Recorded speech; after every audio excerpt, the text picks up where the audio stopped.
Gav, just over a month away now until first class cricket returns to the Upton Steel County Ground. How are your personal preparations going for the season? Yeah, really well.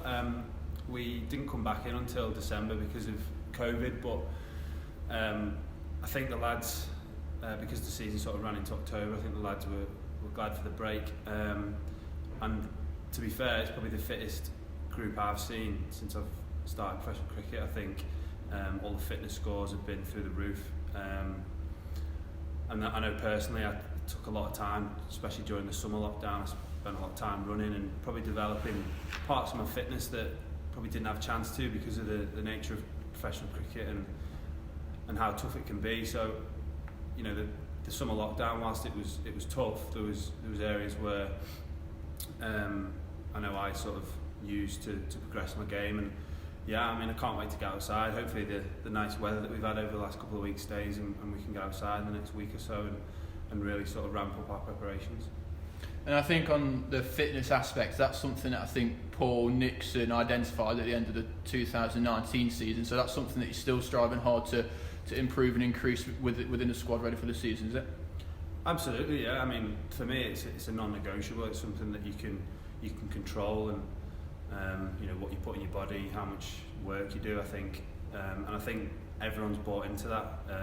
Obviously, Alex Carey coming on board, I think at the start of 2019, or was it the end of 2019, sorry.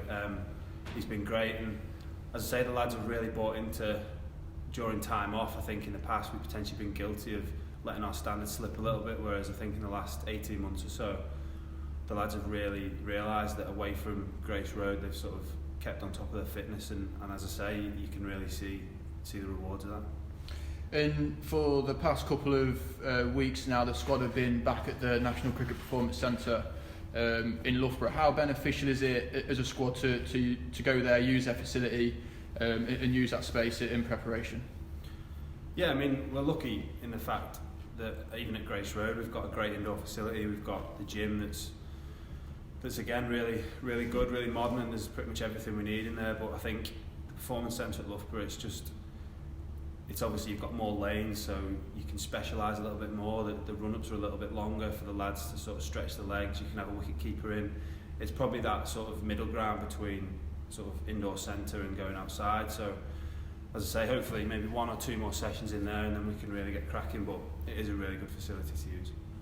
To turn our attention towards the season that's just been, there was a lot of positivity surrounding it, obviously the journey to the quarterfinals in the Blast. How would you sum that up as a whole for the squad and the club? I think coming away from Trent Bridge last year in the quarter-final, I think the positive thing looking back is that there was a real air of disappointment in the squad that we'd not won that game. I think, you know, we didn't start the game great but we did really well to fight back, and I think we obviously Notts, we know they're a good side, they've got international stars throughout, but you know, we beat them here at Grace Road, and we went to Trent Bridge and we showed everyone that we can play. We've got players, obviously Carl and Knackers have been picked up in the 100, and we've got players who, you know, in future years I believe will be pushing for further honours. I think through the tournament we probably did show our inconsistency and our inexperience throughout. You know, we'd win a couple and then we'd lose a couple, but obviously this year everyone will be a year older, a year wiser. I know personally I grew a lot throughout the tournament last year. I learned a lot, and as I say, hopefully with the addition of potentially a couple of overseas players into our side, and as I say, everyone being a little bit more experienced, we can go a couple of steps further and challenge for the title. I don't see any reason why that's out of our realms of our possibility. Yeah, exactly. If you use last season for anything, it's a solid base built by a very young, inexperienced squad for them to go on and push onto sort of fingers crossed finals days.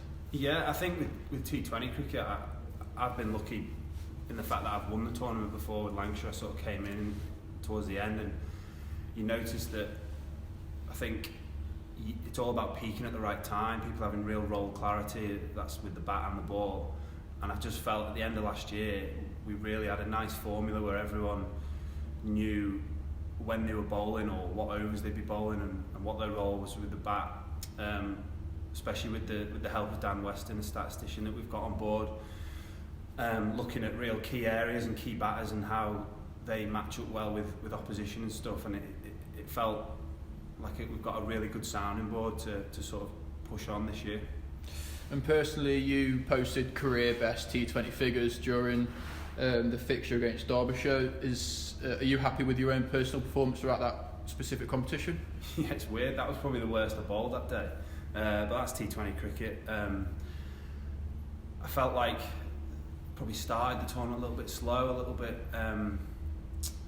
Probably my mentality wasn't where it could be, where I felt like it was at the end, if I'm being really honest. And then, probably the last 4 or 5 games, I really felt like my role was clear, my head was clear, I knew exactly what I was trying to do. And I felt like that shown in the performances towards the back end of the tournament, and I'm hoping that I can carry that forward and keep learning, keep getting better. And as I say, I want to follow the likes of Carl and Ackers and get picked in those franchise tournaments, because I don't see any reason why I can't do that. And onto the red ball game now slightly. The bowling attack lost Chris Wright, obviously the most experienced member of our bowling attack, in the second of 5 games. How did that, if it did at all, affect the attack going into the 3rd, 4th and 5th games of the season? Yeah, Wright is massive for us. He does a great job. He bowls a lot of overs up the hill, and he gets good players out. We've seen that. We've seen that in the past. He's had a 15-20 year career. He's great at what he does. But like it created opportunities for other lads.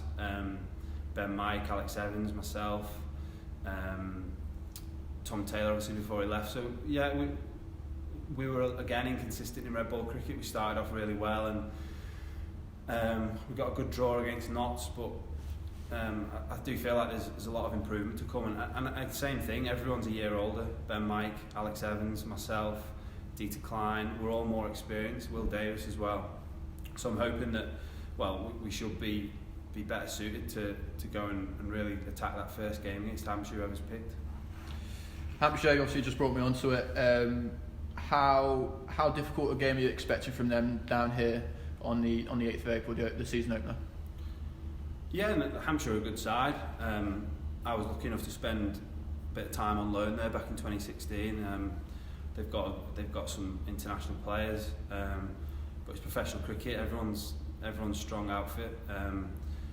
We know they've got Mohammed Abbas that spent a bit of time here in 2018 and 2019. So we know the challenges that are gonna come up against him, but it's nothing that we're not expecting or we're not used to. So they'll be a good side, but there's no reason why we can't turn up and play our A game and turn them over.